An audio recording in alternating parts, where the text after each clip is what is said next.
Ano kaya kinamatay nito, no? Gagi, ang ganda ng libingan nito.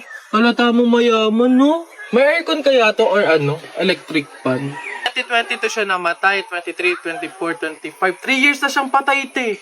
December 3, 2000. Ka-birthday ko pa to, oh. Uy, kaapelido ko pa, oh. Sino to? Hindi ko to kilala. Uy, bata pa to, oh. Lakawawa. Ate, palimos po kahit konting barya lang po. Ewan ka nga pa. Ay, kawawa naman tong bata na to. Diyos ko, nasan ba yung mga magulang mo at palaboy-laboy ka dito sa daan? Wait lang ah. Ay, eto, oh. Ay, wow. Sino po kayo? Anyways, baka ipambili mo ulit ng iba pang fake nails yan ah. Pang re-reband ko naman po. Ayaw mo ipangkain na lang? Sige. Lodi tong pulubi na to. Hoy, Tikoy! Ano na naman? May trivia ako sa'yo. Alam mo ba yung sibuyas lang yung may kakayahang makapagpaiyak sa tao ng mabilis? Ganun na. Wait lang. Naano ka ba dyan? Syempre, sabi mo sibuyas lang yung makakapagpaiyak sa tao. Bakit hinampas kita nitong kawali, umiyak ka? Yabang naman pala nito, hindi naman pala totoo. You're all that I want. Blue butterflies, strawberry skies. Everything's better now that I'm here with you. Tears in my eyes. Hello po, nananawagan po ko kay Lunes na ang kapatid niyang si Martes ay namatay nung Miyerkules. Kaya please umuwi ka ng Webes dahil ang libing ay sa Biyernes. Ako po si Sabado, ang apo ni Linggo. Sprite na may itlog. Visit kayong mga nag-comment kayo.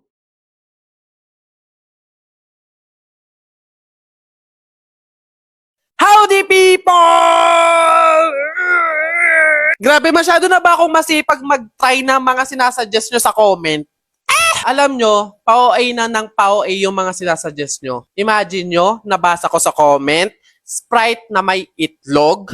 Okay ka pa ba? Promise mga people, hinanap ko yun sa 1,000 comments. Wala, hindi ko na makita. Pero nakita ko siya talaga. Hindi ko na lang siya mahagila. Pero ayun, try natin yung sinasabi niya. Sprite na may itlog. Anong lasa nun? Parang nai-imagine ko palang nasusuka na ako. Like, meron tayo again, yellow ulit. Baso na may stainless straw.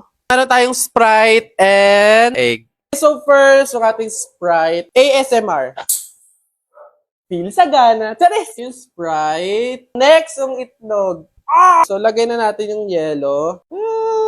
Imbis na inumin ko na lang. Binuralaan nyo pa. Ayan na. Pero bago pumangit ang lasa mo, iinom muna ako.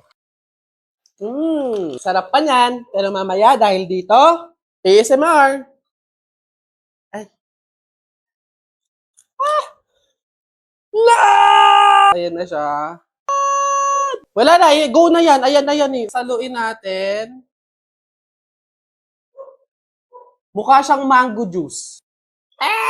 Yoko! Nasusuka na agad ako. Hindi ko para... Okay, go na to. Bala na.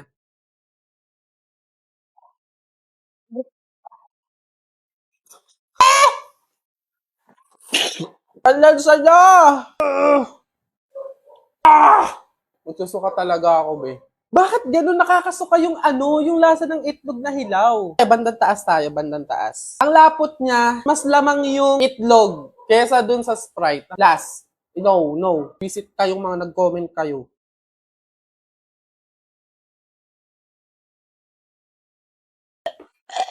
Isa pa.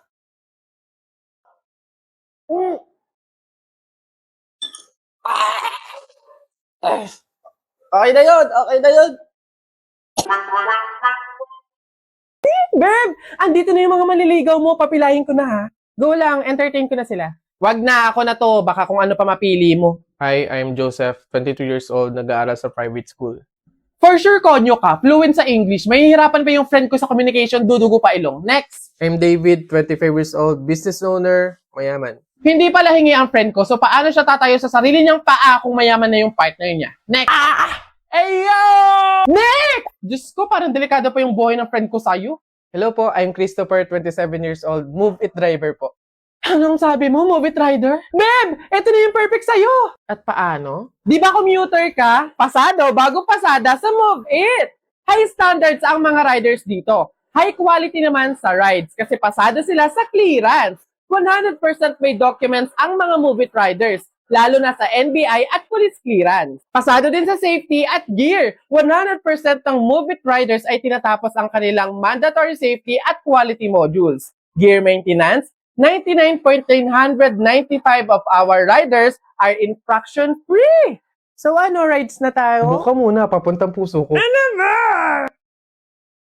Congratulations, hotdog sandwich Elcana de la Cruz. Ipinakita mo ang galing mo. Mataya yung pag-inom nung Nesty. Tapos sa segment number... Howdy people! May project po tayo. Opo, tara, samahan nyo ako mag-work bilang content creator. Brand collaboration to with Nesty. Meron silang 12 hours na live stream sa TikTok and Facebook. And meron akong part doon or segment. Ako yung host. So yung segment ko dito is Food Fight segment, Handa Answers, and Karaoke-a-thon Round 2. So ayan mga people, bumili na ako ng mga materials, naggupit-gupit lang ako, nag-drawing lang ako, nag-explore ako ng kung ano-ano. Kasi dito sa Food Fight segment is kailangan namin ng food costumes. So yung napili kong food is hotdog sandwich tsaka egg. Kasi yun lang yung feeling ko na madaling gawin para sa low budget and very DIY talaga siya. Para naman sa magiging studio at yung table na paglalagay ng foods and drinks, ayan, nilagyan ko lang siya na white na tela. Tapos, kailangan daw ng Christmas decor, kaya ayan, namili ako ng mga decoration ng color blue since Nesty. So, ayan yung naging itsura niya. Pwede naman, di ba? Ay. Hindi ko alam kung bakit ako naglagay ng tela sa bubong, pero nakikita ko kasi yan sa birthday party. Iyan mo na, basta blue, okay na yun. Dito naman mga people, nagkabit na ako ng banderitas. Very colorful, kaya maganda kasi dagdag na rin siyang design sa studio. Next naman mga people, yung ating Christmas light. Ayan, panghiram ko lang yan sa lola ko. Medyo naiiyak ako kasi almost done eh. Patapos na halos eh. Tapos mga people, sinet up ko yung camera para tignan kung maganda and pasado naman. Sa mga naging brand collaboration ko talaga, isa to talaga sa pinakamahirap kasi yung magiging studio, yung props, costumes, script, editing, foods, lightings, lahat is handle ko. Sabi nga ng kapatid ko, para daw ako nagkaroon ng production company kasi syempre ako lahat eh. Ako yung bumuo ng studio, yung equipments, camera, lightings, mga props is talagang ako yung nag-provide. Naging director na rin ako dito na ako yung nagmamanage, nagli-lead ng lahat. Ako na din yung naging talent, scriptwriter, producer, editor, lahat na! Ito yung day kung saan magla-live na kami and grabe talaga aligaga kasi hindi ko alam, nakalimutan ko palang gumawa ng picture na costume. Before mag-start yung live mga people, ayan, nag-picture muna siya, nag-ina-inarte muna siya dyan with Nesty para syempre may pang-upload akong picture sa IG. Dito naman is nireview ko yung content brief and yung script. Naka-ready na din yung mga food, syempre pati yung Nesty. Ayan, tapos na, eto na yung kinalabasan, eto na yung final look. Mahirap din lalo na kung freelance ka lang. Kumbaga, walang nagmamanage sa'yo, wala kang manager or handler, wala kang management. So, lahat sagot mo, lahat salo mo. Kaya medyo mahirap talaga. Ayan na, pagpatak ng 12 ng tanghali nag-start na yung Facebook and TikTok live stream ng Nesty. Welcome to Nesty Bottomless Karaoke-a-thon. So, sa lahat ng segment, ako yung kauna-unahang nag-start. So, ito yung sinasabi ko sa inyo na food fight segment.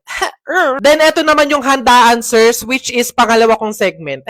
And this is my last part, yung ating karaoke-a-thon. Pang round 2 ako. Ayan, so as a judge ang atake ko dito. Dito nagbigay ako ng comments, ng reactions, ng mga entry, or yung mga sumali sa ating contest. Teka, kantahan to. Siyempre, dapat ako din pabida. Ano ako papatalo sa inyo? Dapat ako din kakanta.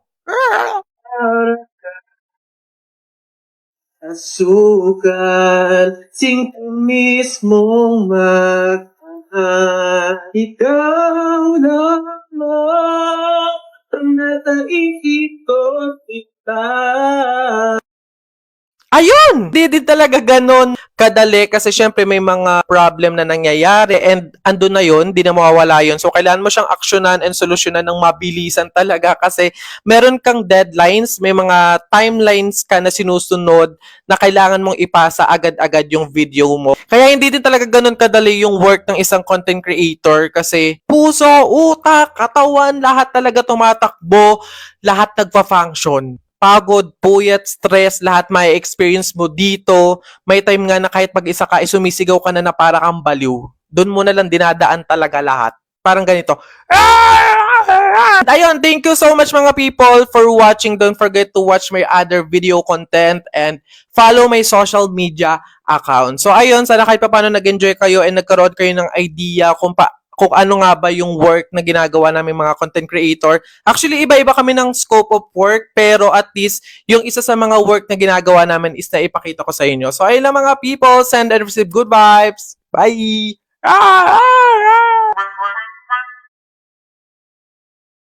Isisigaw ko na lang sa langit.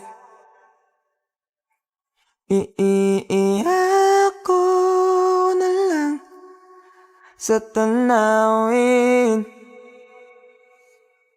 At pagkabilang kong tatlo, kakalimutan na kita.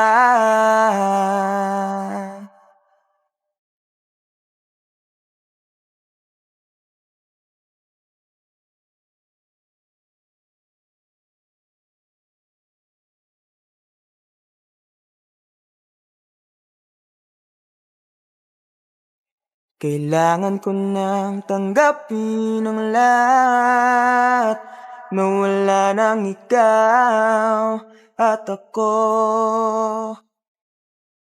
Isisigaw ko na lang sa langit. Iiiyak ko na lang sa tanawin. At pagkabilang kong tatlo, kakalimutan na kita.